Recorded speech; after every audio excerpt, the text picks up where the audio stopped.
Salam sejahtera untuk kita semua. Pelajaran Sekolah Sahabat dengan tema utama tentang kematian, hampir mati, dan harapan masa depan. Pelajaran ke-9, bagian-bagian yang bertentangan. Senin, 21 November. Hari ini bersama dengan aku di Firdaus. Salah satu ayat Alkitab yang paling banyak digunakan untuk mencoba membuktikan keabadian jiwa adalah Lukas 23 ayat 43. Kata Yesus kepadanya, "Aku berkata kepadamu, sesungguhnya hari ini juga engkau akan ada bersama-sama dengan aku di dalam Firdaus." Hampir semua versi Alkitab, dengan sedikit pengecualian, menerjemahkan teks ini dengan cara yang sama, memberikan kesan bahwa pada hari Kristus mati, Kristus dan pencuri akan bersama-sama di Firdaus. Ini seharusnya tidak mengejutkan kita, karena terjemahan-terjemahan itu dibuat oleh para sarjana Alkitab yang percaya pada dogma keabadian jiwa yang alami. Tetapi apakah ini teks terjemahan yang terbaik? Bandingkan Lukas 23 ayat 43 dengan Yohanes 20 ayat 17 dan Yohanes 14 ayat 1-3. Bagaimanakah seharusnya janji kepada pencuri yang bertobat di kayu salib dipahami dalam terang kata-kata Yesus kepada Maria Magdalena dan janjinya kepada murid-muridnya? Asumsi bahwa Kristus dan pencuri disalib itu pergi pada hari yang sama ke Firdaus atau surga bertentangan dengan kata-kata Yesus kepada Maria Magdalena setelah kebangkitannya yang menegaskan bahwa dia belum pergi ke hadirat Bapanya di surga. Kesalahan ini, bahwa baik Yesus maupun pencuri yang bertobat pergi ke surga pada hari itu, juga bertentangan dengan janji Yesus kepada murid-muridnya bahwa mereka akan diangkat ke surga hanya pada kedatangannya yang kedua kali. Masalah dalam Lukas 23 ayat 43 adalah apakah kata keterangan hari ini atau dalam bahasa Yunani semeron harus dihubungkan dengan kata kerja yang mengikutinya atau menjadi, atau dengan kata kerja yang mendahuluinya, yakni memberitahu. Wilson Paroschi mengakui bahwa dari sudut pandang tata bahasa hampir tidak mungkin untuk menentukan alternatif yang benar. Lukas, bagaimanapun, memiliki kecenderungan yang pasti untuk menggunakan kata keterangan ini dengan kata kerja sebelumnya. Ini terjadi dalam 14 dari 20 kemunculan semeron dalam Lukas dan Kisah Para Rasul. Wilson Paroschi, The Significance of Comma, An Analysis of Luke 23 verse 43, dalam Ministry, Juni 2013, halaman 7. Jadi, bacaan paling dasar dari Lukas 23 ayat 43 adalah, "Aku berkata kepadamu hari ini, kamu akan bersamaku di Firdaus." Dalam hal ini, ungkapan idiomatik "aku berkata kepadamu hari ini" menekankan hubungan dan kesanggupan pernyataan "kamu akan bersamaku di Firdaus". Singkatnya, Yesus menjanjikan pencuri itu saat itu juga bahwa dia akan diselamatkan.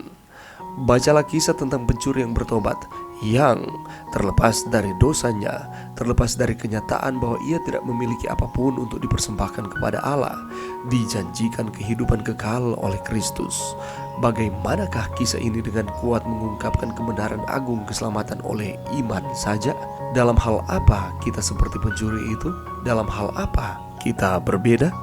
Pelajaran yang bisa kita dapatkan pada saat ini: keselamatan adalah anugerah yang diperoleh melalui percaya kepada Tuhan Yesus. Dengan kita mempercaya Dia sebagai Tuhan dan Juru Selamat kita, Ia mati di kayu salib dan mengorbankan akan nyawanya hanya untuk kehidupan kekal saudara dan saya. Sama seperti dengan apa yang dialami oleh penjahat yang tersalib di samping Yesus Kristus di Golgota itu.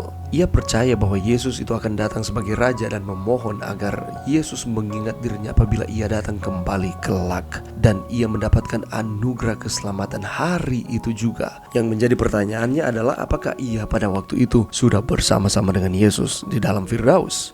Asumsi bahwa Kristus dan pencuri di salib itu pergi pada hari yang sama ke Firdaus atau ke surga bertentangan dengan kata-kata Yesus kepada Maria Magdalena setelah kebangkitannya. Yesus menegaskan bahwa dia belum pergi ke hadirat Bapanya di surga. Begitu pula ketika sebelum kematiannya, ia berjanji kepada murid-muridnya bahwa mereka akan diangkat ke surga hanya pada kedatangannya yang kedua kali. Jadi dengan kata lain, bahwa Yesus beserta dengan pencuri ketika Yesus mengucapkan statement tersebut, mereka tidak langsung ke surga. Apakah statement Yesus yang salah? Sekalipun di depan mata pencuri ini melihat Yesus jelas-jelas dalam keadaan yang tidak berdaya dan sedang menghadapi kematian sama seperti dirinya, tapi penjahat itu percaya dan mengakui bahwa Yesus adalah raja, bukan orang jahat seperti dirinya. Dan ini didasarkan oleh karena iman. Penjahat itu menyampaikan permohonan. Ia tidak meminta kedudukan, ia tidak meminta jabatan, tetapi ia hanya meminta agar Yesus mengingatnya. Dia meminta sebuah permohonan yang sederhana, namun itu berisikan iman dan ketulusan hati. Dan oleh karena iman dari penjahat itu, Yesus menjawab, "Sesungguhnya hari ini juga engkau ada bersama-sama dengan aku di dalam Firdaus." Yang dimaksudkan bukanlah pada hari itu mereka sudah langsung masuk ke dalam kerajaan sorga. Karena ingat, setelah peristiwa tersebut, Yesus beserta dengan pencuri mengalami kematian. Dan Yesus ada di dalam kubur pada hari Sabat, dan pada hari yang pertama Yesus dibangkitkan. Jadi dalam hal ini, ungkapan "aku berkata kepadamu hari ini" menekankan hubungan dan kesungguhan pernyataan "kamu akan bersamaku di Firdaus". Jadi kesimpulannya, Yesus menjanjikan pencuri itu saat itu juga bahwa dia akan diselamatkan. Ia memang mengalami kematian, tetapi manakala Yesus datang kembali, Yesus akan membangkitkan umat-umat Tuhan yang setia, yang percaya kepadanya. Dan pencuri di kayu salib ini akan dibangkitkan manakala kedatangan Tuhan yang kedua kali. Dan realisasi keselamatan yang Yesus janjikan kepada pencuri yang ketika mereka tergantung di kayu salib ini akan dinyatakan manakala Yesus Kristus datang kembali. Dan Alkitab tidak bertentangan satu dengan yang lain. Mari berdoa. Terima kasih Tuhan atas firman-Mu pada saat ini. Dari pengalaman iman seorang pencuri yang bertobat di kayu salib, memberikan pelajaran bagi kami untuk kami terus beriman kepada Tuhan di dalam setiap situasi kehidupan kami. Dan sekali lagi, keselamatan diberikan kepada barang siapa yang percaya kepada Tuhan. Terima kasih Tuhan, ini doa kami di dalam nama Yesus. Amin.